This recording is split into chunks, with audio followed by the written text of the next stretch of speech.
केला बेचने वाली चुड़ैल। एक बार की बात है, जादूपुर नाम के एक गांव में करतब दिखाती एक औरत एक रेड्डी के लिए गांव में आती है। आइए आइए मेहरबान कदरदान, खाइए रोहड़ा के ताजे ताजे केले। कभी खाए नहीं होंगे ऐसे केले, पीले पीले केले खाइए। ये कहकर रोहड़ा हाथों में 4 केले लिए उन्हें सर्कल में जोर जोर से हवा में उछालती हुई करतब दिखाती है, जिसे देखकर आसपास के सारे बच्चे अपने अपने मम्मी पापा से उस औरत के पास जाने की जिद करने लग जाते हैं। पापा, ऐसा तो सर्कस में बॉल से होता है ना, ये आंटी तो केले से कर रही है। चलिए ना पापा, देखते हैं। रोहड़ा एक पतली सी तार पर चलती हुई केलों से करतब दिखाती है। आते जाते सभी लोग बाहर रुककर उसके करतब देखते हैं और वाह वाही करते नहीं थकते। जैसे ही एक आदमी पास आकर उसे पैसे देने लग जाता है, तब वो कहती है, अरे नहीं नहीं साहब, मैं करतब तो बच्चों के मन को बहलाने के लिए करती हूँ। धंधा तो मेरा केले का है। पीछे देखो मेरी रिड्डी, जो भी मेरे केले खाएगा मेरी तरह चुस्त दुरुस्त और तंदुरुस्त हो जाएगा। पता चलता है क्या कि मेरी उम्र 55 की है। अरे पर ऐसे ठंड के मौसम में कोई केला क्यों खाएगा? ये ऐसे वैसे केले नहीं है साहब, ये शरीर में गर्मी देते हैं। ठंड को दूर भगाए जो भी रोहिणा के केले खाए। पापा, अगर मुझे केले नहीं मिले तो मैं घर नहीं जाऊंगी। तभी उसके पापा कहते हैं कि बेटा, केले ठंड में कभी गर्मी नहीं देते। ये सब कहने की बातें हैं, सामान बेचने का तरीका है इनका। पर पिंकी नहीं मानती। मैं केले खाऊंगी। पिंकी की जिद के आगे नत्थू हार जाता है और उसे केले खरीद कर दे देता है। पिंकी खुश होकर केले घर ले आकर खाती है। अब मैं भी करतब करूंगी, कितना मजा आएगा। जादुई केले। पिंकी पहला केला खत्म भी नहीं करती कि वो बेहोश हो जाती है। दूसरे केले से एक काला धुआं आता है और रोहड़ा चुड़ैल बनकर बाहर निकल आती है। मेरे भूतिया केले बच्चे न खाए, ऐसा हो ही नहीं सकता।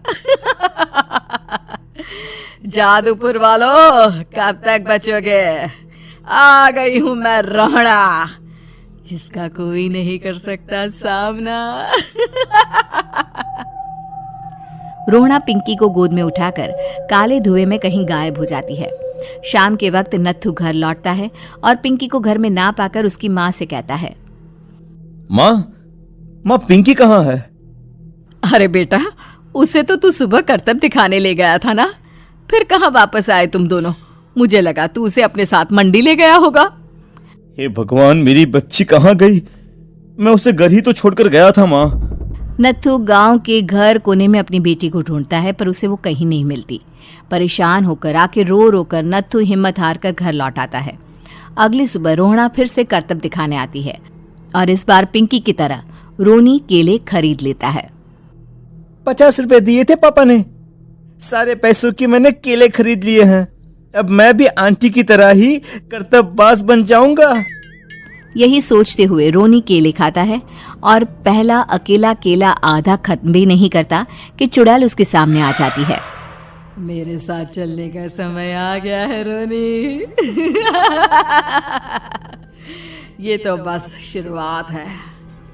अब इस गांव के सारे बच्चे धीरे धीरे मेरे कब्जे में होंगे, एक बच्चा भी नहीं बचेगा। ये कहकर रोना रोनी को गोद में लेकर काले धुएं में अदृश्य हो जाती है। इसके बाद हर रोज गांव में से कोई ना कोई बच्चा गायब होता, पर ऐसा क्यों हो रहा है किसी को भी समझ में नहीं आ पा रहा था। रोज की तरह अपनी बेटी पिंकी की तलाश में नत्थू गांव के एक तालाब के पास बैठा रो रहा था। कहाँ गई मेरी पिंकी? शकुंतला के जाने के बाद एक वही तो मेरा सहारा थी। अरे उसकी आत्मा कोस रही होगी मुझे कि मैं अपनी बच्ची को संभाल भी नहीं पाया। नत्थू ये कहता हुआ रो ही रहा था कि तभी तालाब में से उसे शकुंतला की आवाज सुनाई देती है। कहाँ थी तुम शकुंतला? हमारी बच्ची और सारे गायब हुए बच्चे रोहड़ा के कब्जे में हैं।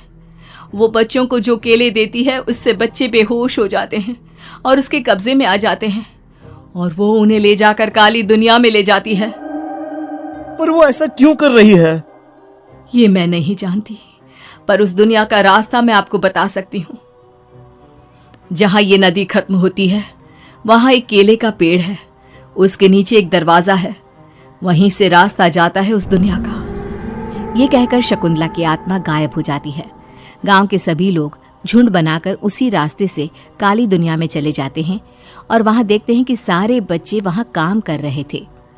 पापा मुझे ले चलो यहाँ से। पापा पापा। सभी बच्चे अपने मम्मी पापा से लिपट जाते हैं। तो तुम लोग यहां तक आ गए? क्यों हमारे बच्चों को पकड़ लिया तूने? तुझे शिकार ही बनाना है तो ले, हम सब आ गए हैं, हमें खा ले। नहीं, मुझे बच्चे चाहिए।